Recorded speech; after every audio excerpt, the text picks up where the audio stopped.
Well, good morning. It is Friday, June 12th, 2024, and I am Kenny Polcari, your host of the party. And here I am once again out on Cape Cod, and look at the sky. It remains dark and cloudy, and it feels a little bit stormy. It's spitting a little bit on me as I'm sitting here recording this, as it is supposed to be kind of a mixed stormy day today. So let's see what the markets tell us, if they repeat what we're seeing in the sky. In any event, here are the things that you need to know. So you got to ask yourself, is the growth story changing after Nasdaq got absolutely punched in the face yesterday, right? Will the PPI come in as soft as yesterday's CPI came in? Another interesting development. And the street is now absolutely convinced that rates are going to be easy, and bank earnings are now hitting the tape. JP Morgan beats on the top and bottom line, and Wells Fargo kind of misses. A negative story there. Both stocks getting hit. And what do we have for dinner tonight?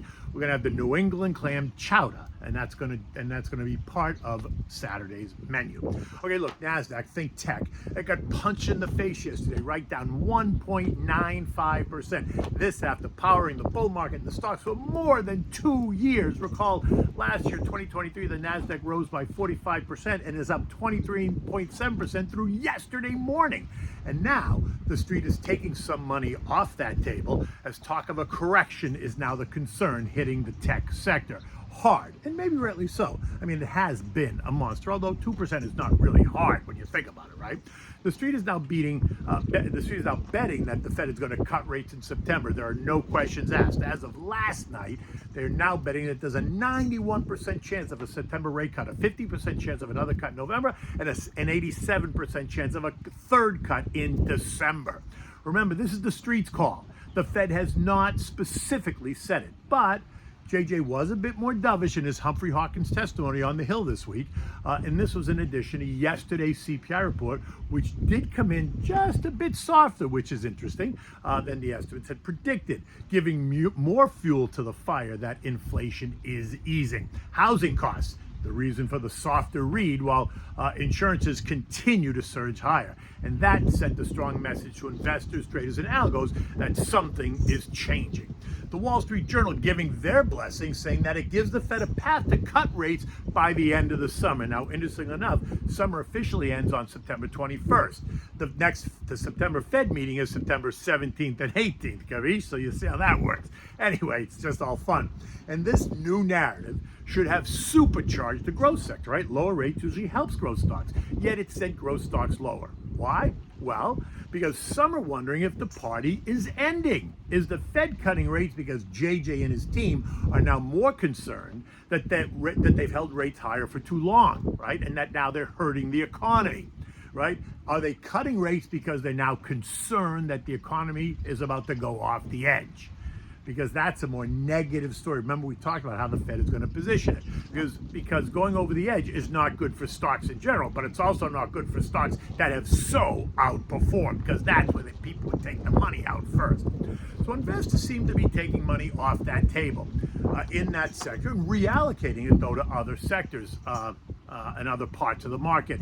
As expected, bonds surged higher yesterday on that lower rate narrative, as fixed income investors are wanting maybe to lock in 5% or near 5% returns before they become 4% or even 3% returns. By the end of the day, though, the Dow gained 33 points. The tech names in the index all getting slammed. So Microsoft down 2.5%, Intel down 4%, Apple down 2.3%, Salesforce down 0.5%, Amazon down 2.4%. Now, Amazon is in the Dow, and while many people consider it kind of a techie name, it's officially categorized as an online marketplace, but it's also known as a growth name, so it is what it is. What did carry the Dow, though? Home Depot up 2.7%, McDonald's up 1.7%, United Healthcare up 0.7%, Amgen up 1%, Caterpillar up 0.75%, Travels up 0.9%, Merck up 0.25%. These names represent large pharma, insurances, construction, heavy machinery, biotechnology, managed care, restaurants, and home products. Certainly all sectors away from tech, right? In any event, at the closing bell, it was not a disaster by any stretch. The Dow did gain 32 points. The S&P lost 49 points. The Nasdaq, clearly the loser of the day, gave back 365 points.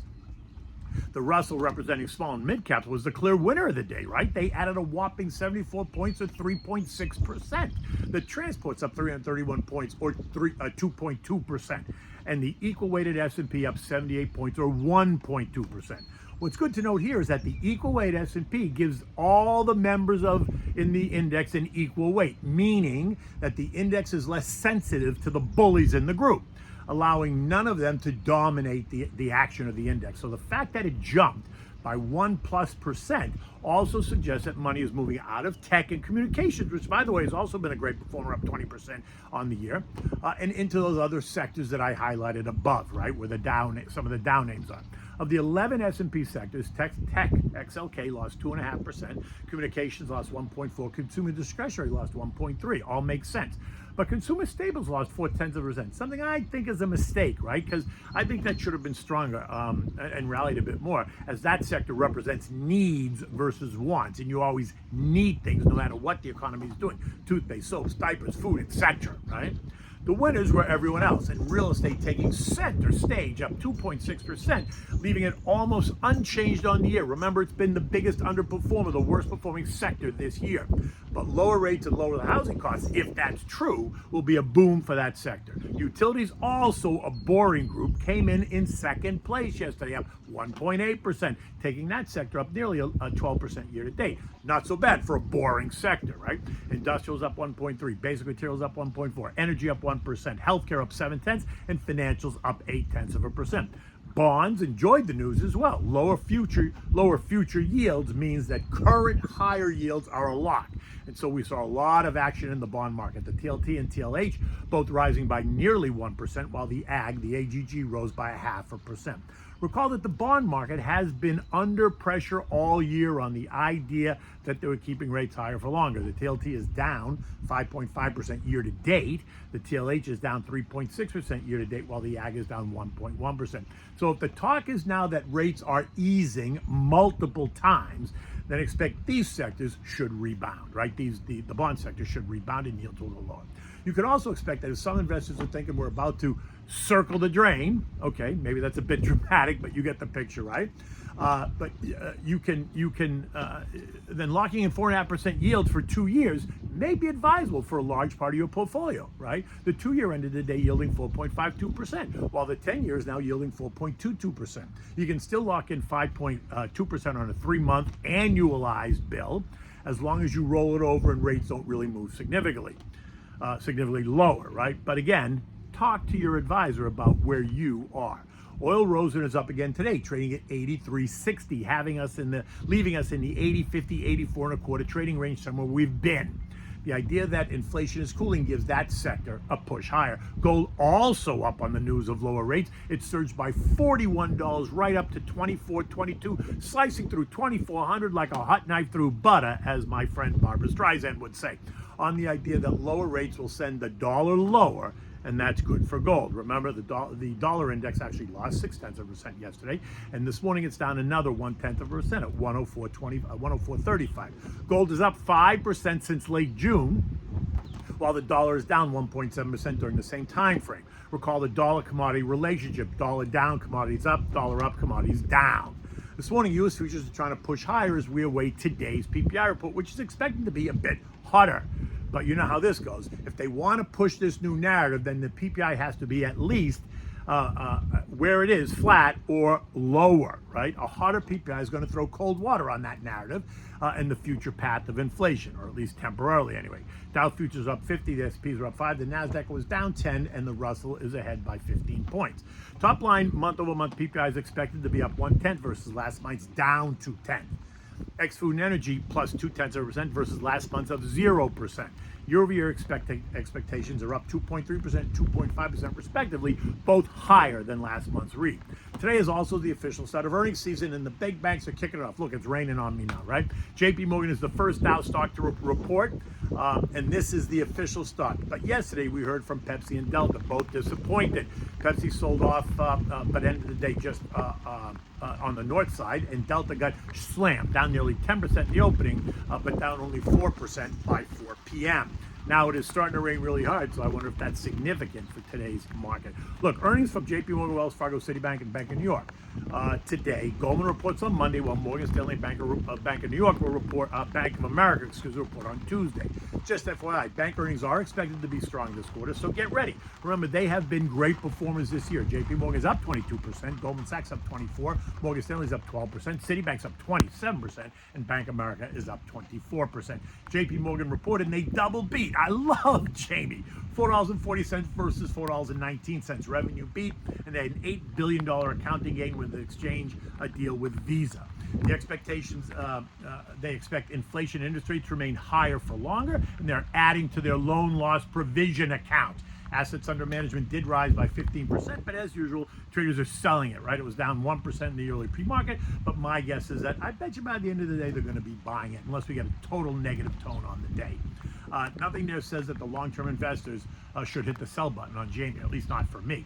European markets are up, although tech stocks are under a bit of pressure, taking its cue from what happened here yesterday. In any event, they too are waiting for today's PPI report here in the U.S. and the start of earnings season, both here and there. Ericsson, a telecom stock, rose 8% after reporting a smaller revenue decline than was anticipated. Tech stocks down 0.3% as the European investors also take some money off the table in that sector as well as earnings season starts.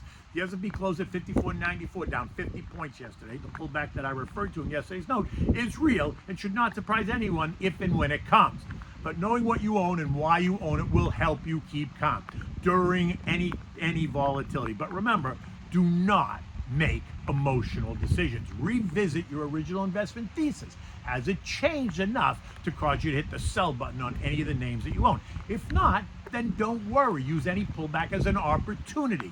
If you're a long-term investor, right? If you're a long-term investor. If you're a short-term day trader, then none of this really makes any difference to you because you don't really care about the long term, right? You are playing the shorter game, which is okay.